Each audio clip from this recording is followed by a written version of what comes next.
Well, I guess it goes back to basic economics. Someone has to grow something, mine something, or make something to really create wealth. Australia is so well endowed with our natural resources, our land and our water, but it was only since marrying a farmer and coming to live in regional Australia that I really realised how important agriculture is. My name's Gibbs. I grew up in Europe, but then came to Australia, which is really where my career started. I had a wonderful childhood. I spent my very early years in Jamaica in the West Indies, went to primary school there. My mother came from France, my father was English. I started off living in Sydney, and it wasn't till I married Bernard that I came to the country that I realised just how fantastic it is. You know, we raised 2 children in the country, and I'm sure they'll agree that they had a great childhood living and working on the farm. Being part of the family business was terrific. I did economics at London University, but I'd actually started off enrolling in the agriculture course. Doing my honours thesis, I went out to India to look at irrigation projects there. And then it really dawned on me that if we want to change poverty in the world, if we want to improve things for the developing world, economics is where it really all is. We have to learn to use our resources better. So while agriculture is vitally important, I thought I really should get with the strength and understand markets. So I switched to doing economics.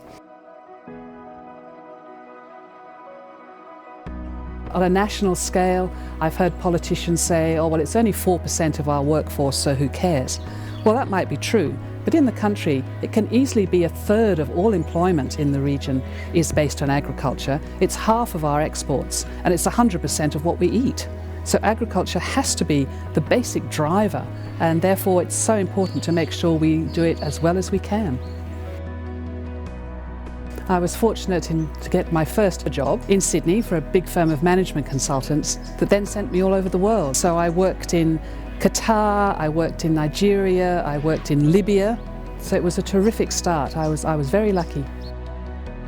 These days you could run a business on the moon. Well, not quite on the moon, but you know, you can be anywhere. Email and Google has just been a saviour. I couldn't have done it without that. You know, communications and information technology have just made our life so different. You can live in regional New South Wales and still be part of everything that's happening in the world. You're not tied to a particular location because of technology. The fashion business was a much later entry. I married a wool grower and decided that the way we sold wool was so stuck in the 18th century. Something had to happen. We really had to move from just selling a commodity to marketing a product, which is quite a paradigm shift in terms of one's attitude. But I guess it was really just starting with an idea that there must be a better way to sell this fabulous fibre to the world than just sending the bales of wool out of your farm gate. We started with the end in mind. We knew we had developed a very good picture of what we thought our customer was.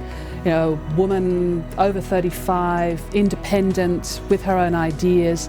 It sort of evolved as it went along. I learnt an awful lot that I never thought I needed to know, but now I do, having to learn fashion speak and working with the mills who have quite a different way of describing wool than growers have describing wool. It's just a different language.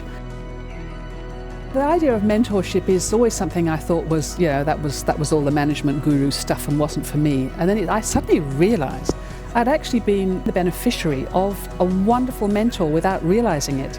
There was a woman called Beryl Ingold who lived in Cootamundra. She'd ask me about what issues I was facing, what problems I had, and I realised that having to organise my thoughts enough to explain the issue to Beryl, because I really respected her intellect, the answer sort of fell out. And I think that's the gift of being a good mentor, is not telling the mentee what to do, but asking questions to make the younger person really think about what they're doing and find the answers themselves. As with Beryl, I've learned I don't tell them anything. I don't give them answers to questions. I ask the questions. I've never had all the answers myself, but I'm getting to be quite good at questions.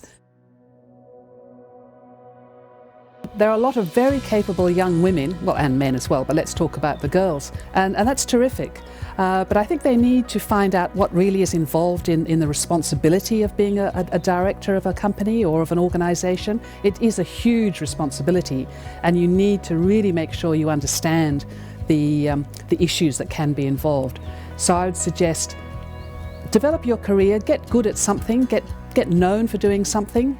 I always like to think it's the right person for the job. You really need to make sure you've got people with the right skills. So what we have to do is to nurture the young women coming along to help them gain the necessary skills and experience so that they can be the right person for that job. I love doing what I do, but I think I love meeting people who have just such fabulous ideas.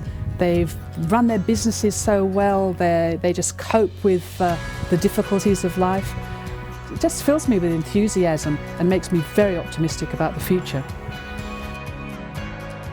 For someone setting up a business in regional New South Wales, firstly, someone moving from the city, congratulations, great decision, great place to raise children, and you can be in touch with all your customers. Someone already resident here, don't feel that you can't do anything because you live in the country. I was listening to the radio this morning about girls who've come from Cowra, Canowindra, who've done all sorts of amazing things. There's really no such thing as luck. It's about recognising opportunities and then taking advantage of them. I remember one mentor said to me, be very focused on what you want to do and be absolutely ruthless about not getting sidetracked. And I think that's good advice. Have a clear idea of what you want to achieve, either for yourself or for your community or for your business, and then just stick with it and do it. It's just what you want to do, what you can do. Yes, there are always problems. It's never easy.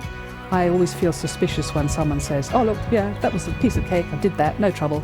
No, it's not like that. But if you really want to do something, just do it.